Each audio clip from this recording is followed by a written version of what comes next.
Henry Cavill heavily rumoured to play the Wolverine in Captain Marvel 2. That is the headline on today's MBE Heroes. Yes, Stephen, this one is coming in from MovieWeb, and as you did say, there is some strange little rumours circulating around the web. Interweb, That's an old term, the web.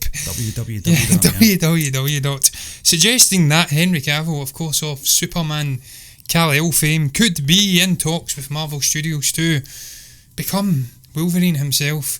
Now, look, they're saying it's an unconfirmed rumour. Yeah, it's coming from Just Jared, apparently. I was just going to say, John, I didn't want to interrupt there, but we need to emphasise how heavy a rumour this is. This is not clickbaity. It's not we're trying to, trick people or anything like that. But it's just the best story in today's show. It is, and where it just came out of nowhere as well. There was no build up to this. There was no sort of rumblings or anything like that. This is all just speculation at this point.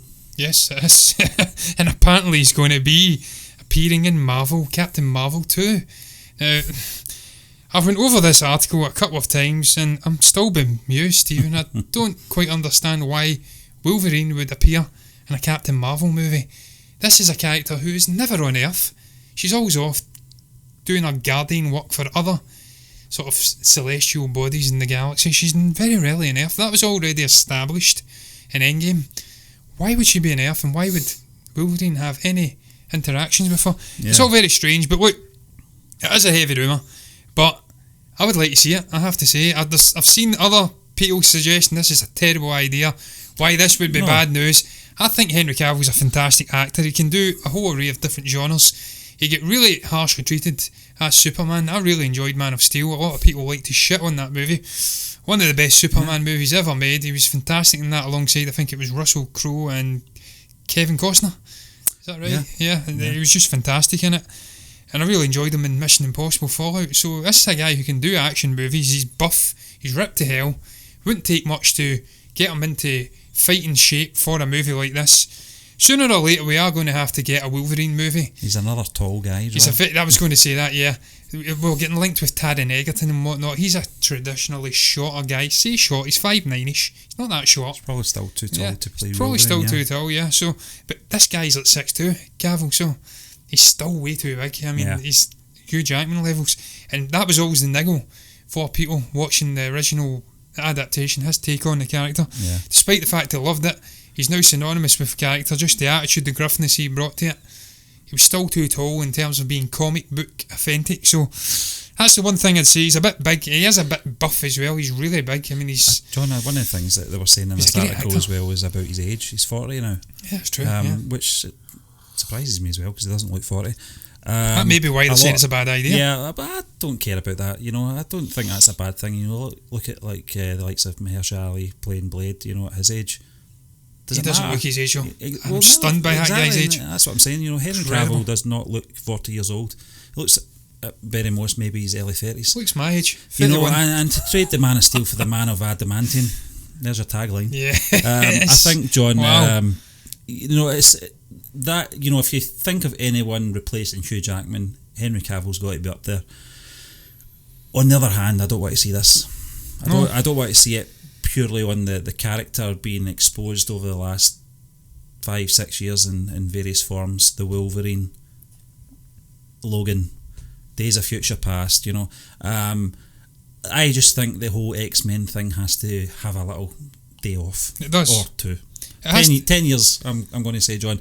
I don't really want to see these characters for the next 10 years. So the timing of the thing, I think, is the only thing that's frustrating, because Henry Cavill would be the perfect fit. But I don't think we want a Henry Cavill at 50 playing the Wolverine. Popping up in Captain Marvel 2 is a strange one, isn't it? Yeah. I really didn't see why that would be the case. I feel for him as well, having to sit through press junkets with Brie Larson. His face tripping him because she can't take a joke because she's a dour face. Well, Henry Cavill, he's a bit dour as well, isn't he, at times? But no, I say something I've got to say, I think that's how I stepped in, John. But I think, ideally, this would be a match made in heaven to see. I don't mean the actual appearance in Captain Marvel 2. I mean the casting of the character, with Henry Cavill would be excellent. It would be. I would certainly be on board, John. But at this time, I don't want to see. I don't want to see the Wolverine for a bit. I think it's too soon. It's only 3 years since Logan, and I think I was about to say that, yeah. I think Kevin Feige. I think it was Kevin Feige had said, they're not. I think they're going to do a lot of Fantastic Four stuff and all that, before they even touch the mutants, as they call them now. Yeah, the besmirched goods. That brand is besmirched. Yeah. Its name has been dragged through the mud with some really poor outings and just some really poor movies in general. With that horrendous Wolverine Origins movie, was it? Yeah. It was god awful. So the name's through the nut. But Stephen, you're right. I would give it at least 6 to 10 years before you even tackle it. Yeah. 2017 for Logan, that put you in the 2023, so it's not that far away. Ballpark in terms of starting to get this movie into production. I don't want to see an ensemble X-Men movie right out the bat, or right off the bat, right out the whatever. Yeah. Terrible with sayings. If you've not watched any of our shows before, then you'll come to learn. I'll leave them to you, John. God awful with sayings. I'm the Ringo Starr of MBE. 8 days a week, hard day's night. But look, I don't want to see an ensemble X-Men movie. Introduce it slowly. Trickle those amazing characters in, the likes of Xavier, Magneto, Lord knows, man, Nightcrawler. Yeah. All of them, Mystique. Give them all sort of interesting roles as side players, maybe in the background of bigger movies, and then you can slowly build to an ensemble X-Men. Maybe have an X-Men v Avengers. Do what they did with the Avengers, John. Just have separate films and then they all come together at one point. It'll be epic. But that is why this may be a bad idea as well, because you look at what they did with Avengers, Robert Downey Jr. aside, there's not really any established names popped up in these big roles. I mean, Chris Evans wasn't a big name, I don't think, prior to... He was in the Fantastic Four, but wasn't a big name prior to Captain America. Chris Hemsworth wasn't a big name prior to Thor. Maybe Scarlett Johansson was a decent sized name. Mark Ruffalo, yeah. But he wasn't the original Hulk either. But, and then Jeremy Renner, was he a big name prior to doing Hawkeye? So they were bringing in middle to unknown names and letting them establish their career and their name and their brand through these movies. You can't really do that with Henry Cavill. He's already widely synonymous with Superman. So, and then obviously you get Chris Pratt as well. That's another one. Obviously he was in Parks and Rec, but not a big name. So it's not really the traditional Marvel Disney route to bring in an established actor, unless it's a Robert Downey Jr. to be the anchor through the movies. Yeah, I think you're right. I think the likes of Paul Rudd is well known and as a household name as he is. Yeah. He's not one of your sort of A-list in the sense of action heroes, if you know what I mean. Henry Cavill is. Paul Rudd, I would say, is for what he does best, comedy, and that type of genre that he's linked himself with in the past. But you're right, I don't think it's something they've not done before, and I doubt they'll do it now. Yeah, they're not doing it with directors either. They always bring in unknown directors who have a point to prove, although there's talk of that maybe changing shortly. But look, Stephen, we shall move on. Yes. It's interconnected to Marvel. It's all about the Falcon and the Winter Soldier. Set photos seemingly confirming an MCU debut for Battlestar now. Right off the bat, ain't gonna lie, I don't know anything about Battlestar, and being the unprofessional chap that I am, I've not even did research, so I will do that once I fling you under the bus in just a moment. Yes, find out what this character is. But look, Stephen, he looks very cool. Yeah, it seems to be sort of. I think they look very cold in that photo. Yeah, they do look extremely cold. Yes. Well, there you go. They're giving us a little breakdown there. If you're unfamiliar with Lamar Hoskins, aka obviously Battlestar, he received augmented strength from Power Broker and acted as a sidekick to his close friend John Walker when he assumed the role of Captain America. In other words, he's going to be the Bucky to the MCU's deranged new Captain America, because John Walker is this sort of guy who's supplanted in by the government. They don't want a black Sam Falcon being the new Captain America. He doesn't fit that all-American look. So they bring in this white guy to assume the role. It goes to his head. He gets augmented with the serum that obviously Steve Rogers gets, and he goes nefarious and villainous. And this is the sort of even more nefarious, villainous, non-brainwashed Bucky. This is really cool. I like the way they're going with this TV show. Yeah, John, just getting back to that whole John Walker thing. This reeks of Kung Fu to me. When, the studio didn't want a Asian actor, being in the lead role, aka an Asian? Bruce Lee. Should have bring in an who Irish came up guy. with the concept of the series to begin with, so they brought in James Carradine. But yeah, you're right. It's weird though, isn't it? It's weird how the mind works with racists. But listen, what I racist. do like about this photo from Sebastian Stan on Instagram at I'm Sebastian Stan is how miserable looking Anthony Mackie is. He's not even hiding it. He clearly hates the cold, John, and they look absolutely freezing. They've got those jackets on. I can't remember. You said Canadian Goose, yes. Yeah.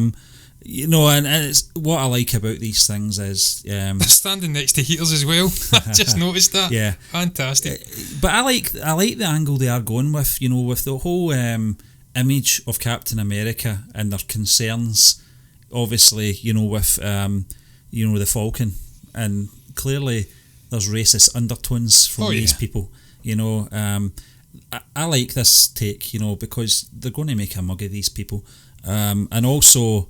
What I like about the photograph is that we're going to get to see more of what's happening in, you know, the production of this television series. We've only had that trailer that came out maybe about a month ago that sort of highlighted, you know, the television series. The recalling of a shield. Yeah, you know, and it's good that we're getting to see these things as well now.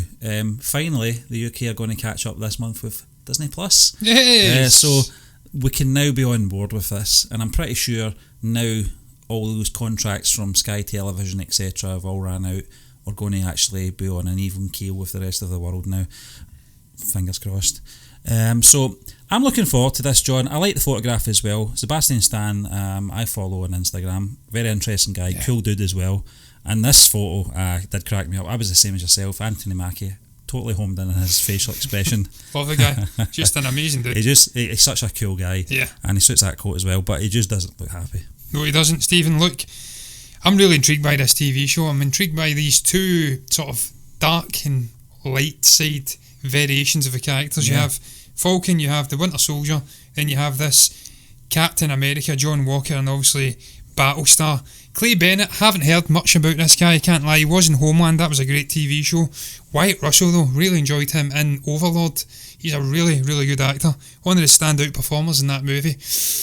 I can't wait to see what he brings as this nefarious Captain America dark version character. I mean, that's terrible, again, terminology from me, but really intrigued about this casting decision, and I like the way this story's potentially going. We've got these two versions fighting it out with each other for supremacy. I'm sure there's going to be great humour in here. Yeah. You can see from the photograph, just the Clay Bennett guy, he just looks so cool. He looks smug, he looks quite as if... He looks like a character to me. I don't know much about him. You know Anthony Mackie and you know Sebastian Stan, oh, screw his name up. Yes. You know they've got great chemistry. They like to have a laugh and a joke. I'm really excited about this combination, this chemistry we're going to get in here. The story, I love what they did with The Mandalorian. Yeah. And I hope they can recapture some of that magic, but in the Marvel universe. Because they're so important, Kevin Feige says, to keep up with things in the MCU as a whole, you have to watch all of this TV show nonsense that we're getting. Some people were absolutely horror struck with that. I'm not. I can't wait to get into it. I can't wait to get Disney Plus, man. Cannot get enough of it, John. Yeah. But look, I ain't got much more to add to it, Stephen, so we're going to move on swiftly to the very next topic. And this one's coming in from Digital Spy. It's all about the Suicide Squad wrapping filming as director James Gunn shares a personal message. He says, concisely, it was a hard time in my life and yet the most fulfilling time I've ever had making a movie. Now, Stephen, you spoke about it before we came on. I was not aware of how hard of a time this guy was going through. John, I'll tell you what he says. He says his father died 2 weeks before they started filming, and then his dog died 2 weeks before the end. It was a hard time in his life, and yet the most fulfilling time he's ever had in making a film. This is obviously in regards to the Suicide Squad film.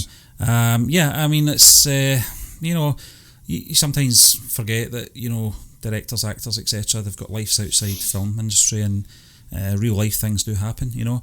Also, he's been having a hard time, you know, prior to that as well, obviously, with his removal from the Guardians franchise as well.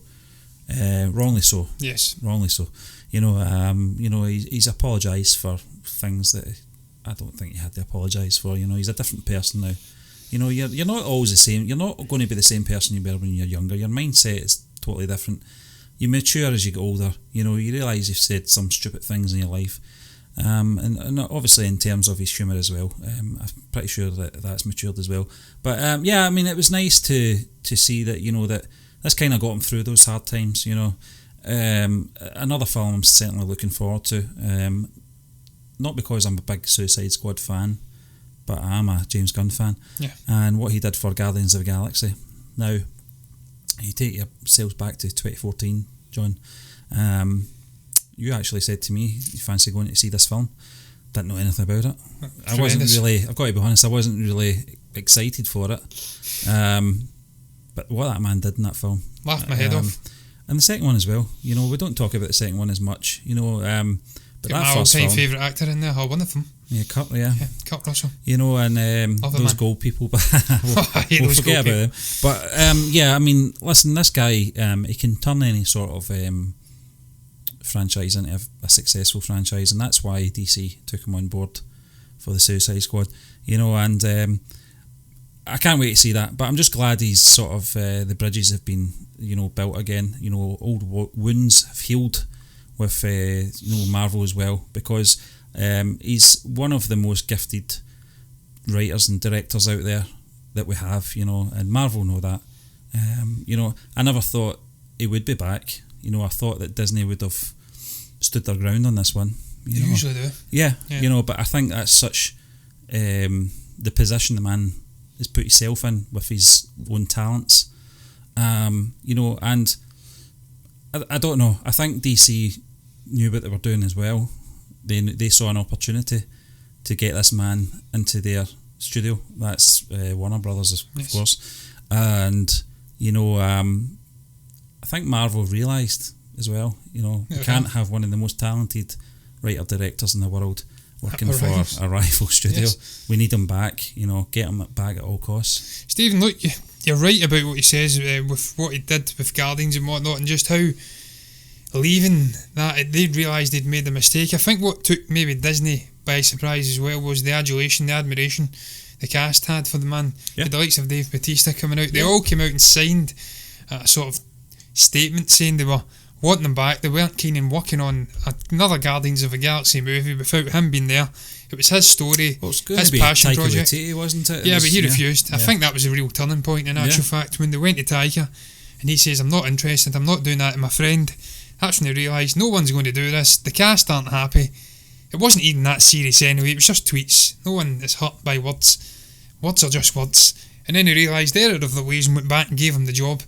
I'm glad they did, but look, I'm really excited for this movie as well, Stephen. Again, much like you, not because I'm not a fan, or not because I am a fan of the Suicide Squad, but because of the cast, because of this man's ability to just blend whole different arrays of genres, comedy, music together. Yep. He knows how to do great action stories. The two Guardians movies have been some of my favourite, maybe the second one to a lesser extent, but the first one, the music, the way he blended it in, they got an amazing performance from Chris Pratt in particular, Dave Bautista in both of those movies, with comedic timing, just hilarious. I've been tears streaming down my face. Even the second one, when he was outside the ship and getting hit with trees and whatnot, absolutely killing myself with laughter. Just some of the things he gets out of actors, and you look at the cast he's got here, the likes of, I mean, John Cena's a very funny guy. Yeah. A lot of people underestimate him and think he's a little bit stuffy, but he's a really funny dude. I've seen him on the likes of the late night shows and whatnot. Really cool guy as well. Taika Waititi, one of the funniest guys on the planet, just so sarcastic and dry with his wit. Idris Elba's in there. You've got Viola Davis, Margot Robbie obviously coming back as Harley Quinn, and as I did say previously, I like the look of that new costume. Seen a little snippet from behind the scenes. We've got Polka Dot Man. I couldn't see who it was that was playing him, but he was definitely there. Peter Capaldi's in there, our very own Peter Capaldi. I love Peter, and he's another guy who's got great sense of humour, often profanity laden. Yeah. Jai Courtney, Joel Kinnaman, Nathan Fillion, just a great cast. That in sort of conjunction with what we know that James can do, it's going to be magic. I cannot wait to see it. Yeah, can't wait. Cannot wait to see the blending of genres, the blending of humour, what music he's going to bring in. Hopefully do a better job than that original one. Hopefully have a better villain than that original one. I spoke about it last week as well, Stephen, though. I think we're going to have a sort of Deadpool 2 X-Force thing going on here. We have an original Suicide Squad, then they all get massacred, and it brings in a new array of interesting characters, and that'll give him plenty of scope to give a sort of false beginning, lots of violence score and lots of humour. It's going to be R-rated, and then we can get right into the story. I cannot wait. Yeah, cannot wait, man. It, but look, little interconnected topic here, Stephen, all about one James Gunn and the Suicide Squad as well, funnily enough. It's coming from Screen Rant, and they have says that Marvel were not aware that James Gunn was on board to do the Suicide Squad when they rehired him. Now that's heavily paraphrased. I made that a lot harder than it ever had to be. But I've not got a quote, but it's pretty self-explanatory, really. Yeah. They didn't know. Yeah, I was I think confused. it's James itself. There he said it. Yeah, John, I was confused with this headline. First because we knew about it before the announcement of James Gunn, but obviously this is background stuff, stuff that the public don't hear. So we don't know how and what order, this thing was sorted out in. We don't know what the timing of it either. The way we see it was that, James Gunn left the Guardians project, was hired by DC, and then rehired for, obviously, the Guardians of the Galaxy 3. Obviously, that's not what was happening in the background. When he left, there looks like there might have been a bit of rehiring before the Suicide Squad announcement was made publicly. I think that's what it means. Yeah. But I don't think that would bother them. I don't think it would, John. Whether it's true or not, I don't know. I still maintain that the announcement of the Suicide Squad made them rethink, just like I was talking about in the previous topic. They maintain that they didn't know anything about it. I doubt that very much. Stephen, look, it's all irrelevant, really, and I don't really care whether they knew about it or not. The main thing is that James is back directing Guardians of the Galaxy 3. I can't wait to see it. And he's also crossing that divide and being a sort of pioneering figure in terms of directing for DC and Josh Marvel. Whedon did it as well. Yeah, Josh Whedon did it, but I don't really care about Josh. I'm only kidding. I just completely forgot he did it, you're right. But he directed Justice League, didn't he? Yeah, so he redirected it, yeah. We'll not mention that. I'll just forget Justice Snyder League. Cut. Yeah, God, mother boxes and what the hell was that villain called? Terrible. It's left my mind already. Thank God. But I digress, Stephen. Steppenwolf. Yeah. Shit, he was a great villain, but he just not utilised. Didn't look good. It didn't look good. It was a terrible movie, all in all. Yeah. But look, I'm just glad to see he's crossing that divide. We need to see this more and more. We need to see more directors coming back and forth. No monopoly for one studio. No. We get better stories. We get better, more zany tellings of things like the Suicide Squad when you can maybe clutch or pluck is probably the better word, a guy like James Gunn over. So I don't want to see this monopoly continuing. I mean, I understand from Disney's viewpoint, they want to have the best talent working for them. They don't want the likes of Warner Brothers bringing these guys in, but they were too slow.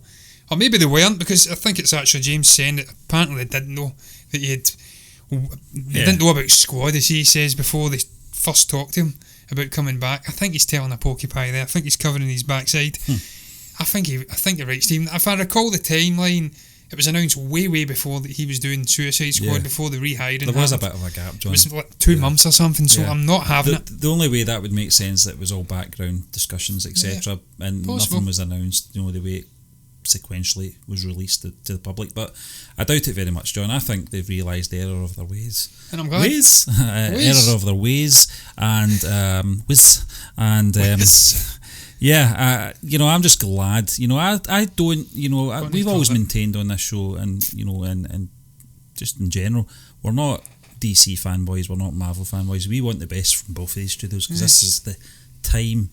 This is just the time for all comic book fans and film fans.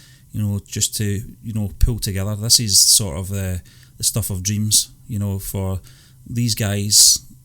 Prior to ourselves, that have been big fans of comic books for the past 50 years, and they're seeing all these things coming to the big screen, and I don't care what studio it's coming from. If it's done well, I'll be there and I'll be watching it and I'll be enjoying it. Absolutely. And if you've got James Gunn involved in Marvel stuff, you've got James Gunn involved in DC stuff, all the better.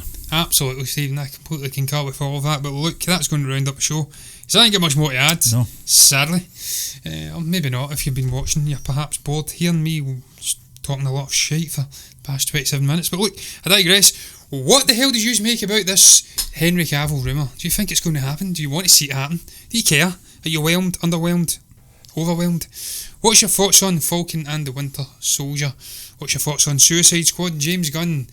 Anything relating to this show, if you've got anything to say about it, you can comment below and let us know what your thoughts are down below in the comments section. You can also like the video if you've enjoyed it. You can dislike it if you've hated it, not offend us. And you can subscribe to the channel if you're enjoying the content. Just don't unsubscribe. We're trying to hit 1,000 here, guys. Come on. We want to do live shows. Help us out, please. But if you do, you'll see us again tomorrow for MBE Movie News.